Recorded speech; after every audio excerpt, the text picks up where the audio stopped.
नमस्कार दोस्तों and welcome to planet 4। Maldives से भारतीय सैनिकों को भगाने के लिए विदेशों से हथियार मंगा रहा मोइजू। आखिर कौन सा देश दे रहा है मालदीव को खूंखार हथियार, नाम जानकर चौंक जाएंगे। चीन से पैसे लेकर भारतीय सैनिकों को भगाने के लिए हथियार खरीद रहा है मोइजू। क्या 15 मार्च के बाद भारत और मालदीव के बीच होने वाला है बहुत बड़ा कांड। दोस्तों, मालदीव का राष्ट्रपति मोइजू चुनाव जीतने के बाद काफी अकड़ रहा है। इसके पास जरा भी तमीज नहीं कि भारत जैसे महान देश से कैसे बात करते हैं। लेकिन शायद वो भूल गया है कि हमारा एक तेजस लड़ाकू विमान सिर्फ 5 मिनट में पूरे मालदीव पर कब्जा कर सकता है। 2024 लोकसभा चुनाव के वोटिंग के ठीक पहले मालदीव का इलाज हो सकता है। चुनाव के समय पीएम मोदी घर में घुसकर मारने के मूड में रहते हैं। पिछली बार उन्होंने जिसे मारा था वो लाइन पर आ चुका है। तो क्या इस बार चुनाव से पहले मालदीव की पिटाई हो जाएगी? इसकी संभावना बहुत हाई है, क्योंकि मोइजू की अकड़ निकल नहीं रही। अगर चुनाव के ठीक पहले पीएम मोदी इसका इलाज करते हैं तो 2 बड़े फायदे होंगे। पहला तो इसकी अकड़ निकल जाएगी, और दूसरे फायदे के बारे में आप नीचे कमेंट में बताएं। दोस्तों, हाल ही में शिवसेना पार्टी के नेता संजय राउत ने भी कुछ ऐसा ही अनुमान लगाया था। दोस्तों, मैं मजाक नहीं कर रहा। देखिए, ये देश हमारे दिल्ली से 5 गुना छोटा है और इसकी सैनिकों की संख्या 10,000 के आसपास भी नहीं है। एक तरफ जहां इंडियन आर्मी में 12 लाख से ज्यादा एक्टिव सैनिक तैनात हैं, तो वहीं दूसरी तरफ इस देश की पूरी जनसंख्या 5 लाख के आसपास है। ऐसे में मोइजू को भारत जैसे महान देश को गंदी धमकी देते हुए शर्म आनी चाहिए। देखिए, एक बात तो साफ है कि भारत और मालदीव के बीच माहौल बिगड़ता जा रहा है। जैसा कि मैंने आपको कल भी बताया था, भारत अभी भी सेना हटाने को तैयार नहीं। भारत के लोग चाहते हैं कि मालदीव को सबसे पहले भारत का सारा कर्ज और एहसान वापस करना चाहिए, तभी वहां से सेना हटेगी। बताया जा रहा है कि मालदीव की धरती से सेना हटाने के लिए आखिरी हस्ताक्षर पीएम मोदी करेंगे, लेकिन अभी तक भारत की तरफ से कोई सुगबुगाहट नजर नहीं आ रही। मतलब पीएम मोदी भी सेना हटाने को तैयार नहीं, बल्कि भारत तो इस फिराक में है कि कैसे मालदीव की सरकार गिराई जाए। आपको याद होगा दोस्तों, जब इमरान खान पाकिस्तान के भीतर अमेरिकी सैन्य अड्डे के खिलाफ आवाज उठा रहे थे, तो उसके बाद अमेरिका ने उसका क्या हाल किया। आज इमरान खान उसी जिदपन के कारण सलाखों के पीछे सड़ रहा है। मुझे लगता है कि इमरान खान के बाद अगला नंबर मोइजू का ही है। आप सभी जानते हैं कि हिंद महासागर में चीन की दादागिरी रोकने के लिए भारत और अमेरिका क्वाड ग्रुप बनाए हुए हैं।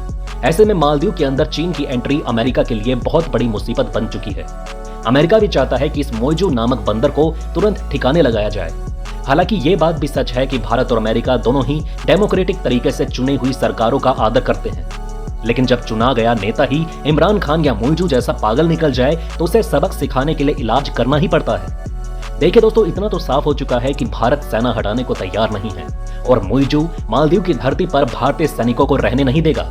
तो ऐसे में क्या 15 मार्च के बाद युद्ध होगा? शायद इसी कारण अब मोइजू तुर्की के बेहद खतरनाक हथियार खरीदने जा रहा है। ऐसे में सवाल उठता है कि क्या मालदीव का राष्ट्रपति भारतीय सैनिकों को हटाने के लिए हिंसा का इस्तेमाल कर सकता है? जानकार बताते हैं कि मोइजू मालदीव का सबसे पगलैट राष्ट्रपति है, जिसे विदेश नीति का जीरो नॉलेज है। इस वक्त ये व्यक्ति भारत के खिलाफ आक्रामक है। ऐसे में ये भी उम्मीद लगाई जा सकती है कि ये भारतीय सैनिकों के खिलाफ कोई गंदा कदम उठा सकता है। ऐसे में फिर दोनों देशों के बीच युद्ध की स्थिति पैदा हो जाएगी, और अगर युद्ध होता है तो 2 मिनट में खेल खत्म हो जाएगा। फिर मोइजू को कैदी बनाकर तिहाड़ में डाला जाएगा, तब इसकी अकल ठिकाने लगेगी। ये आदमी मेयर पद से सीधा उछलकर राष्ट्रपति की कुर्सी पर बैठ गया, जैसे कोई मेंढक कुएं से उछलकर बाहर निकलता है। ठीक वही कांड इसके साथ हुआ, और अब वो खुद को अमेरिका का राष्ट्रपति समझने लगा है। इसे पता होना चाहिए कि अमेरिका का राष्ट्रपति भी भारत को ऑर्डर नहीं देता। इस बेवकूफ को जरा भी नॉलेज नहीं कि 2 महाशक्तियों के बीच पावर बैलेंस करते हुए तरक्की कैसे की जाती है। चीन से कर्ज लेकर चल दिए तुर्की में गोलगप्पा खाने।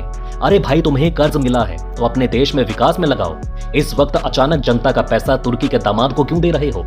खाने के लिए अनाज नहीं, इलाज के लिए दवाई नहीं, और चल दिए ड्रोन खरीदने। ऐसे ही लोग फाइनेंशियल नॉलेज की कमी के कारण 5 करोड़ जीतने के बाद टीचर बन जाते हैं। आप सभी को बता दें कि भारतीय सेना को जाने का आदेश देने के बाद अब मालदीव के मोहम्मद मोइजू सरकार एक के बाद एक भारत विरोधी देशों के साथ अपने रिश्ते मजबूत करने में जुट गई है। जैसे स्कूल कॉलेजों में बच्चे गैंग नहीं बनाते ताकि विरोधियों को डराया धमकाया जा सके, ठीक वैसा ही काम ये राष्ट्रपति कर रहा है। इसे पता होना चाहिए कि देश चलाने के लिए गैंगबाजी नहीं बल्कि सूझबूझ काम आती है। चीन के साथ कई समझौते करने के बाद मोइजू सरकार अब तुर्की के साथ घातक ड्रोन समझौता कर रही है। जी हाँ दोस्तों, ये बेहद बड़ी खबर है। इस धमाकेदार खबर को सुनकर पूरे हिंद महासागर में भूचाल आ गया है, क्योंकि तुर्की का ये घातक ड्रोन न केवल खूनी है बल्कि जासूसी करने में भी ये बाज की नजर को फेल कर देता है। मोइजू सरकार ने तुर्की की कंपनी बायकर के साथ $3 करोड़ 70 लाख में एक समझौते पर साइन किया। बाइकर तुर्की के राष्ट्रपति एर्दोगान के दामाद की कंपनी है। आप समझ रहे हैं दोस्तों, मौजूद दोस्ती निभाने के लिए एर्दोगान के दामाद को 3 करोड़ 70 लाख डॉलर देने जा रहा है। जिस पैसे से उसे अनाज खरीदना चाहिए, लोगों के लिए दवाइयां खरीदनी चाहिए, उस पैसे को वो तुर्की के दामाद को गिफ्ट कर रहा है। यह साफ तौर पर मौजू अपने पैसे का मिसयूज कर रहा है। आपको याद होगा, कोरोना महामारी के समय इस देश के पास देश चलाने के लिए भी पैसे नहीं थे। लोग भूखे मरने वाले थे क्योंकि कोरोना के कारण टूरिस्ट मालदीव में आना बंद कर चुके थे। लेकिन आज ये चीन जाकर कर्ज लाया और तुर्की को गिफ्ट कर रहा है। आपको भी पता है कि मालदीव में पद संभालने के बाद मौजू सबसे पहले तुर्की ही गए थे। तुर्की के ये ड्रोन आर्मेनिया से लेकर यूक्रेन की जंग में तबाही मचा चुके हैं। भारत का पड़ोसी दुश्मन देश पाकिस्तान भी इन किलर ड्रोन का इस्तेमाल करता है।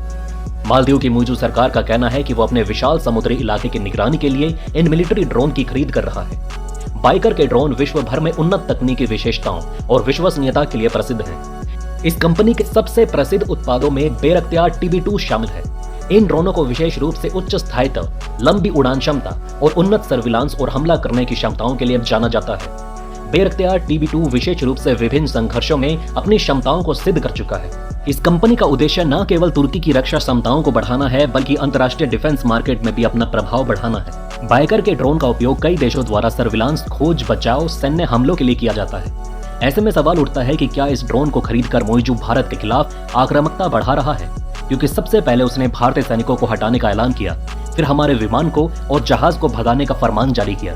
लेकिन भारत सरकार अभी तक उसका कोई भी आदेश मानने को तैयार नहीं। ऐसे में दोनों देशों के बीच ठन सकती है। मालदीव की मीडिया रिपोर्ट के मुताबिक मौजूद सरकार ने इस ड्रोन डील के लिए पैसा भी जारी कर दिया है। यहाँ से ये पता चलता है कि मौजूद बेहद जल्दबाजी में तुर्की से ये ड्रोन खरीद रहा है।